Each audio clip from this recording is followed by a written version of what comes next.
Hi friends, good morning সবাইকে। তোমরা সবাই কেমন আছো? আশা করছি ভালো আছো। আমিও ভালো আছি। আজকে আমি আমার গোপালের স্নান থেকে তোমাদের সঙ্গে ভিডিওটা শেয়ার করছি, দেখতে থাকো। আসলে সকালবেলায় উঠে বাড়ির কাজকর্ম সব আমি একা হাতেই করলাম, করে স্নান টান করে এসে গোপালকে দেখতে পাচ্ছ স্নান করিয়ে দিচ্ছি। আসলে সেদিনকে ছিল রথের দিন। আজকে ভিডিওটা আমি পোস্ট করছি রথের দিনকে গোপালকে স্নান করিয়ে নতুন পোশাক পরিয়ে পুজো করে। আরও আমাদের কৃষ্ণ ঠাকুর আছে, আরও অনেক ঠাকুর আছে, সেগুলোকে পরিষ্কার পরিচ্ছন্ন করে তাদের সেবা দিয়ে আমি একবার আমার দিনটা শুরু করেছিলাম। তো দেখতে থাকো আমার ভিডিওটা, তোমাদের কেমন লাগলো বলবে, ঠিক আছে? তো দেখতেই পাচ্ছ গোপালকে স্নান টান করিয়ে দিলাম, দিয়ে পোশাক পরিয়ে দিলাম, গয়নাগাটি সব পরিয়ে দিলাম। আমাদের ছোট্টপাড়া গোপাল, এই গোপালটা আসলে আমার ঠাকুমা নিয়ে এসেছিলো। আসলে এই গোপালটা নিয়ে এসেছিলো আমার ঠাকুমা হচ্ছে কাশি থেকে, কাশি বৃন্দাবন ঘুরতে গেছিলো, সেখান থেকে আমার ঠাকুমা নিয়ে এসেছিলো। যদিও আমি আমার ঠাকুমাকে দেখিনি, তবু এই গোপালটা আছে আমাদের বাড়িতে, আমার খুব ভালো লাগে। আমি পুজো দিই। দেখতেই পাচ্ছ কী সুন্দর বাঁশি, এটা আমার বড়দি কিনে এনে দিয়েছে বহরমপুর থেকে।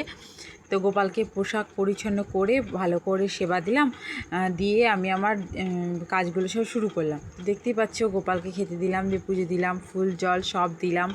আসলে পুজো করতে অনেক টাইম লাগে, তার জন্য রোজ রোজ মানে পুরোপুরি করতে পারি না। তবে যেদিন আমি চেষ্টা করি, বেশিরভাগ দিনই চেষ্টা করি গোপালকে ভালোভাবে স্নান করিয়ে ভালো পোশাক পরিয়ে পুজো দেওয়ার। তো তোমরা দেখতে থাকো। আগে তো আমার বুনি থাকতো, তখন বুনি করতে সব কাজগুলো। এখন বুনির বিয়ে হয়ে গেছে, তাই আমাকে একা হাতেই করতে হচ্ছে, কিছু করার নেই। যাই হোক, গোপালকে সেবা টেবা দিয়ে মুড়ি টুড়ি খেলাম। খেয়ে দিয়ে দেখতে পাচ্ছ আমাদের বাড়িতে, আমাদের আসলে মাটির বাড়ি, একটা ইঁদুরের বাচ্চা। আমাদের প্রচুর ইঁদুর আছে বাড়িতে, কি বলবো, তোমরা হয়তো বিশ্বাস করবে কি করবে না। যাই হোক, আমাদের বাড়িতে কিন্তু প্রচুর ইঁদুর আছে।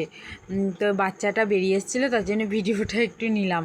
তো দেখতেই পাচ্ছ আসলে আমাদের অনেক ফুলের গাছ আছে, অনেক ঠাকুর আছে বাড়িতে, তার জন্য অনেক ফুলের আমার সোনামা গাছ লাগিয়েছে। তো দেখতেই পাচ্ছি শিউলি ফুল, মা দুর্গা আসছে তো, রথের দিন, উল্টো রথ, তার জন্যে আমাদের শিউলি গাছে কত ফুল ফুটেছে। আমাদের সারা বছরই শিউলি ফুল থাকে, খুব ভালো লাগে। শিউলি ফুল তুলি, ঠাকুরকে পুজো দেই, নিয়ে খুবই একটা মানে আনন্দ হয় শিউলি ফুল দেখলে, একটা মা আসছে ভাব। তো যাই হোক, রান্নাবান্না সেরে নিয়েছি। তো দেখতে পাচ্ছ আমার মেনু তো হচ্ছে আলু সেদ্ধ, কেঁদুরি ভাজা আর পটল সয়াবিন আলু দিয়ে নিরামিষ তরকারি, উল্টো রথের দিন। তো দেখতে পাচ্ছ আমি ভাত খেয়ে নিচ্ছি। বেশি কিছু রান্না করিনি, আমি একা হাতে করেছি সব কিছু। তো যাই হোক, আসলে গোল গোল করে কেঁদুরিগুলো ভেজেছিলাম। কে কে ভালোবাসো কেঁদুরি ভাজা খেতে? আমার প্রথম খুব ভালো লাগতো, কিন্তু এখন আমাদের বাড়িতে রোজ লাগিয়েছে, দিয়ে রোজ হচ্ছে, দিয়ে এখন আমার অতটা আর ভালো লাগছে না খেতে। যাই হোক, এই সয়াবিন আর পটল আর আলু দিয়ে একটা তরকারি করেছিলাম, সবগুলোই নিরামিষ।